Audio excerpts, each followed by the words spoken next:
Alhamdulillah, Rabbil alamin, wassalatu wassalamu ala asyrafil anbiya'i wal mursalin, habibina wa syafi'ina wa qurrati a'yunina wa maulana Muhammadin sallallahu alaihi wasallam wa ala alihi wa sahbihi ajma'in. Amma ba'd.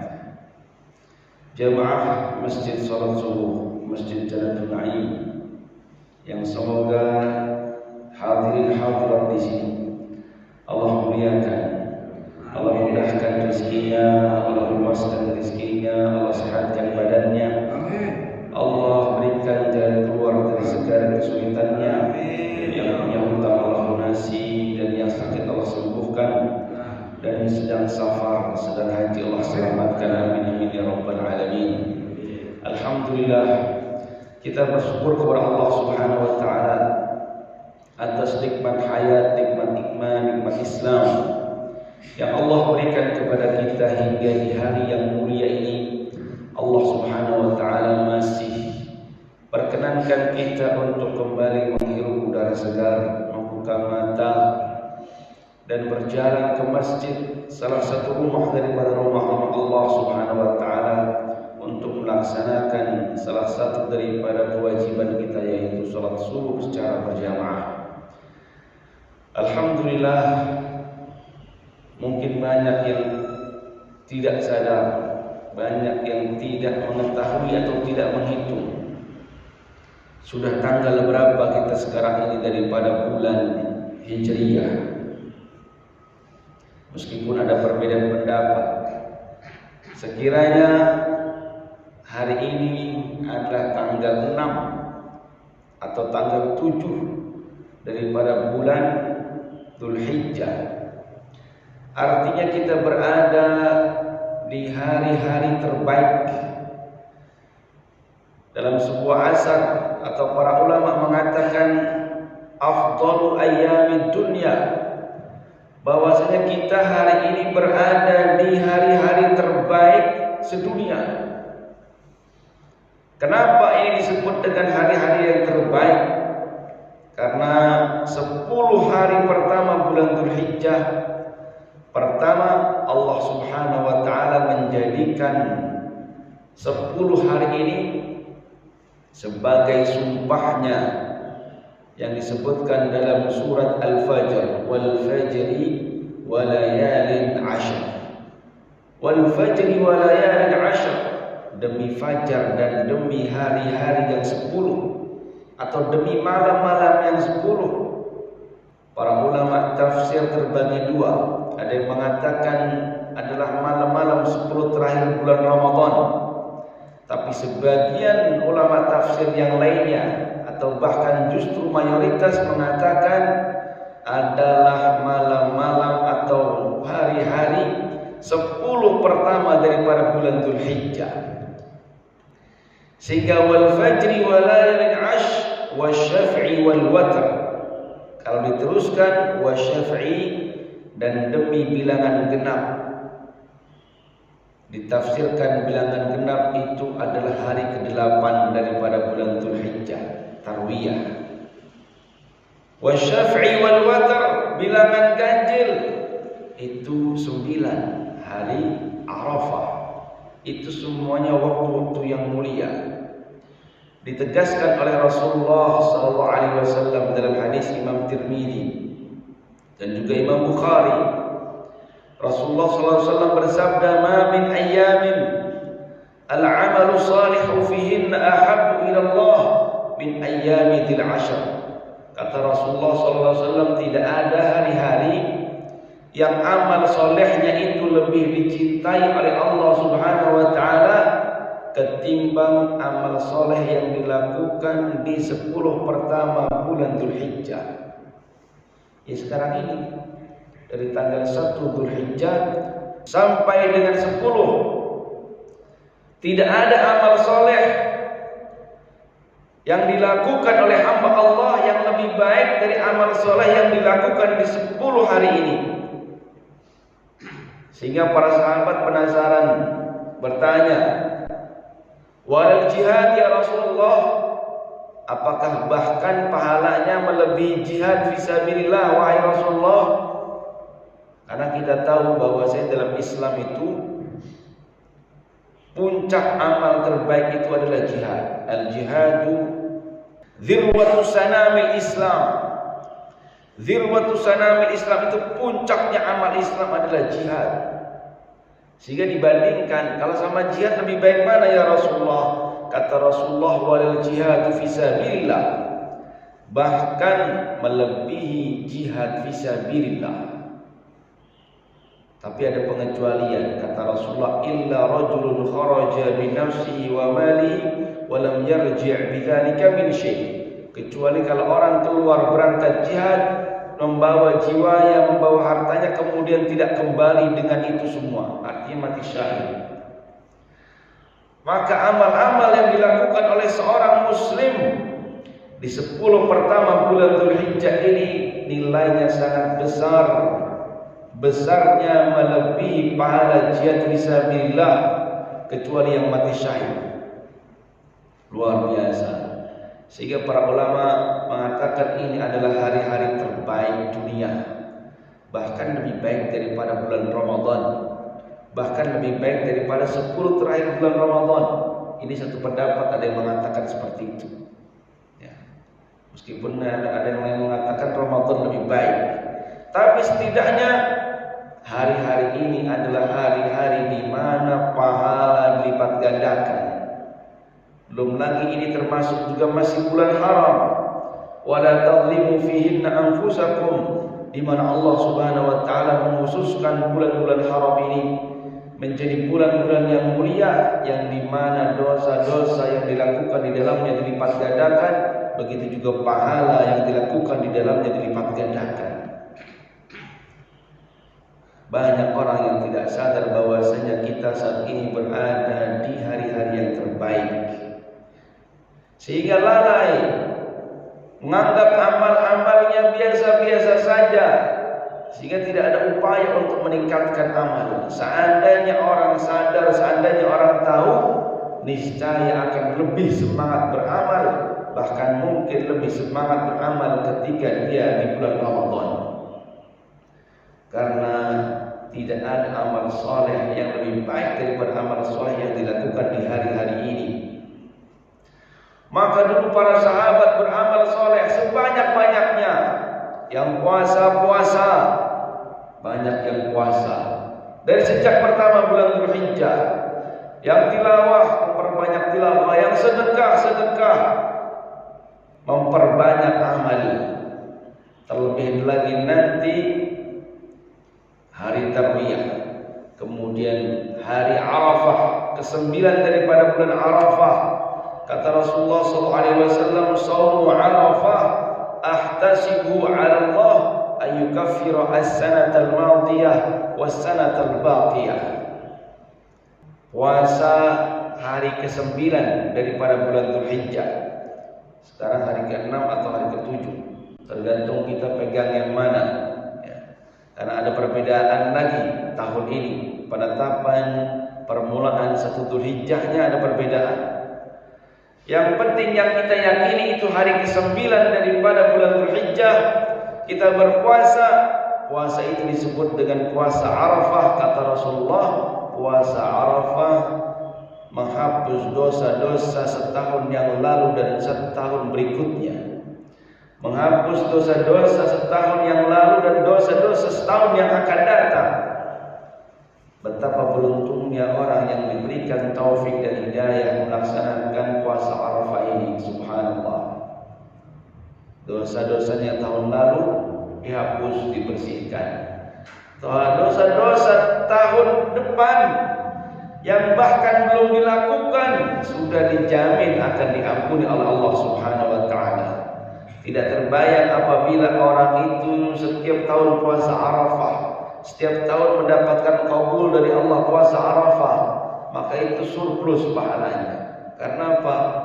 Setiap tahun diampuni 2 tahun, padahal baru berjalan setahun. Tahun lalu diampuni, tahun depannya sudah diampuni. Padahal tahun depan dia puasa Arafah lagi. Yang tahun itu sebenarnya sudah diampuni dengan puasa Arafah yang sebelumnya. Di situ dia puasa Arafah lagi. Ketika sudah tidak ada yang diampuni, maka yang ditingkatkan adalah derajatnya. Derajatnya lebih tinggi lagi, lebih tinggi lagi, dan lebih tinggi lagi. Masya Allah. Amalan apa lagi yang diutamakan di 10 pertama bulan Dzulhijjah ini? Selain secara umum amal soleh, mau puasa, mau sedekah, mau silaturahim, mau apapun, semuanya utama. Tapi tadi yang paling utama salah satunya adalah Syam Arafah. Dan nanti di 10 Dzulhijjah bertepatan dengan Idul Adha, kita tahu semua apa amal terbaik di 10 Dzulhijjah. Dalam hadis riwayat Imam At-Tirmidzi radhiyallahu anhu, Rasulullah SAW bersabda, "Ma 'amila adamiyyun yawman nahri min 'amalin ahabbu ila Allah min iraqatid dam." Tidak ada amal yang dilakukan anak Adam di hari Idul Adha yang lebih dicintai oleh Allah Subhanahu wa taala melainkan menumpahkan darah, maksudnya berkurban. Menumpahkan darah, berkurban, menyembelih kambing, menyembelih domba, onta, sapi atau kerbau dengan niat berkurban. Itu amal terbaik tanggal 10 bulan Dzulhijjah. Kata Rasulullah SAW, "Wa innaha la ta'ti yaumal qiyamati." Sesungguhnya nanti hari kiamat hewan-hewan yang disembelih itu akan datang dengan apa? Dengan kuku-kukunya, bi aqraniha, bi quruniha, dengan tanduk-tanduknya, dengan kuku-kukunya, dengan bulu-bulunya, artinya lengkap datang. Kenapa disebutkan tanduk? Kenapa disebutkan kulit? Kenapa disebutkan rambut-rambutnya, bulu-bulunya? Kenapa yang disebutkan itu? Bukan dagingnya, atau bukan apa lagi? Bukan jeroannya. Yang disebutkan tanduk-tanduknya, kuku-kukunya, bulu-bulunya. Karena 3 hal ini itu tidak dimakan oleh manusia, yang bahkan dibuang oleh manusia. Bagian hewan kurban yang bahkan di dunia dibuang oleh manusia, ternyata pun nanti hari kiamat akan datang untuk apa? Memberikan syafaat, memberikan tambahan pahala timbangan kepada orang-orang yang beriman. Apalagi dagingnya yang disedekahkan, dagingnya dihadiahkan kepada tetangga, dagingnya yang dimakan oleh keluarga, itu sudah pasti akan memberikan syafaat. Fa inna dama la yaqau min Allah qabla an yaqa min al-ard. Kata Rasulullah SAW, pahala orang berkurban itu sudah sampai kepada Allah bahkan sebelum darah itu menetes ke atas bumi, ke atas tanah. Fatibu biha nafsan, maka berbanggalah, bersenanglah kalian dengan ibadah kurban kalian. Itu sabda Nabi Muhammad SAW. Maka dianjurkan kita ya ibadallah, bagi yang punya kelebihan, bagi yang mampu dari segi finansial untuk berkurban. Rasulullah SAW bersabda, "Man lahu sa'atun wa lam yudhi fala yaqrabanna musallana." Ini sebenarnya hadis ini kalau diterjemahkan secara harfiah ini mengerikan. Kata Rasulullah, barang siapa yang memiliki keluangan rizki, kelebihan harta, walam yudhi, tapi dia tidak mau berkurban, fala yaqrabanna musallana, maka jangan dekat-dekat masjid kami, jangan dekat-dekat tempat salat kami, seakan-akan tidak diakui oleh Nabi Muhammad sebagai umatnya. Yang enggak mau berkurban padahal dia punya duit, padahal punya banyak harta, jangan dekat-dekat masjid kami, kata Rasulullah SAW. Sehingga dalam satu mazhab Hanafi, kurban itu wajib bagi yang mampu. Kalau mazhab Hanafi itu, ya mazhab yang dipakai di India, di Pakistan, di Turki, itu kalau di sana berkurban itu wajib bagi yang mampu. Itu mazhab Hanafi berdasarkan hadis tadi. Kalau dalam mazhab kita, mazhab Syafi'i, sunnah muakkadah, sunnah yang dikuatkan, hampir wajib gitu ya. Mungkin saat ini ada pertanyaan, Pak Ustadz, gimana sekarang kita kurbannya atau puasa Arafahnya, sementara ada perbedaan tanggal. Ada perbedaan tanggal, pemerintah menetapkan puasa Arafah tanggal berapa itu? Tanggal 28. Sementara Muhammadiyah 27, yang bertepatan dengan Saudi juga 27. Ada omongan seperti ini. Bukannya Arafah itu tempatnya atau waktunya orang-orang wukuf di Arafah. Kalau kita puasanya tanggal 28 Juni, sementara wukuf Arafahnya sudah lewat tanggal 27 Juninya. Terus kita puasa apa namanya? Di sana udah Lebaran.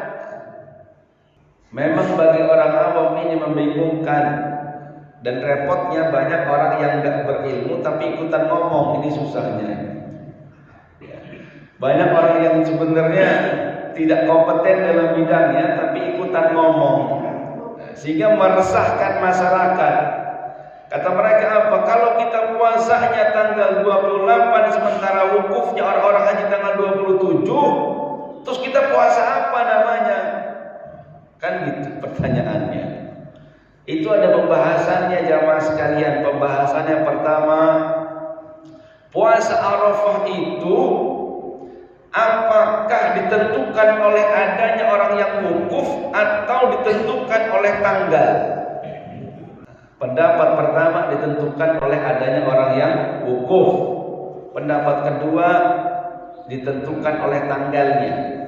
Pokoknya kalau tanggalnya 9 Dzulhijjah yaitu puasa Arafah. Ada orang wukuf apa tidak, ya puasa Arafah. Saya ingin menyampaikan agar orang tidak resah. Kalau orang puasanya bertepatan dengan orang wukuf di Arafah, nggak ada masalah. Nah sekarang yang kedua nih, yang puasanya tidak bertepatan dengan wukufnya orang-orang haji, jamaah haji di Arafah. Ini yang yang punya keresahan gitu ya. Ada pendapat yang pertama tadi bahwasanya puasa Arafah itu tidak ditentukan oleh adanya jamaah yang wukuf di Arafah, tapi oleh tanggal.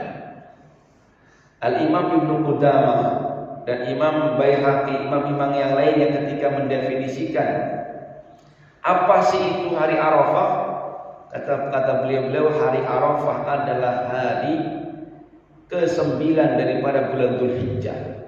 Definisinya apa? Hari ke-9 daripada Dzulhijjah. Jadi definisinya kembali kepada tanggal, bukan kepada adanya orang yang wukuf atau enggak. Itu yang pertama. Yang kedua, kita kembali kepada sejarah Rasulullah SAW. Banyak riwayat dari para sahabat dan juga para istri Nabi radhiyallahu taala anhum yang menyebutkan bahwasanya Rasulullah SAW itu sering berpuasa Arafah atau selalu berpuasa Arafah. Berarti nggak sekali dua kali, tapi sering. Sementara Rasulullah haji tanggal berapa? Rasulullah berhaji itu, melakukan haji itu tahun berapa? Tahun 10 Hijriyah. Rasulullah wafat tahun 11 Hijriyah. Cuma sekali Rasulullah haji dalam sehidup, dalam seumur hidup. Artinya Rasulullah SAW sudah pernah puasa Arafah di tahun ke-9 Hijriyah, sudah pernah puasa Arafah di tahun 8 Hijriyah, tahun 7, tahun 6, tahun 5, tahun sampai tahun-tahun sebelumnya. Sementara ketika itu tidak ada orang yang wukuf di Arafah, karena haji belum ada. Haji pertama Abu Bakar tanggal 9 Hijriyah. Rasulullah haji tanggal 10 di tahun 10 Hijriyah. Artinya Rasulullah SAW pernah berpuasa Arafah dalam kondisi tidak ada jamaah yang wukuf di Arafah. Nah, sudut pandang ini menguatkan bahwasanya puasa Arafah itu tidak ditentukan oleh adanya jamaah yang mewukuf di Arafah, tetapi ditentukan oleh tanggalnya. Maka salah seorang syekh atau mungkin mufti di Saudi Arabia pun, Syekh Utsaimin namanya, itu berpendapat bahwasanya dari satu negara ke negara lain bisa jadi tanggalnya beda-beda. Maka beliau mengatakan, maka kalian puasalah sesuai dengan negara atau tanggal di negara kalian tinggal. Meskipun itu berbeda dengan Mekah, berbeda dengan Saudi, berbeda dengan tempat kalian tinggal.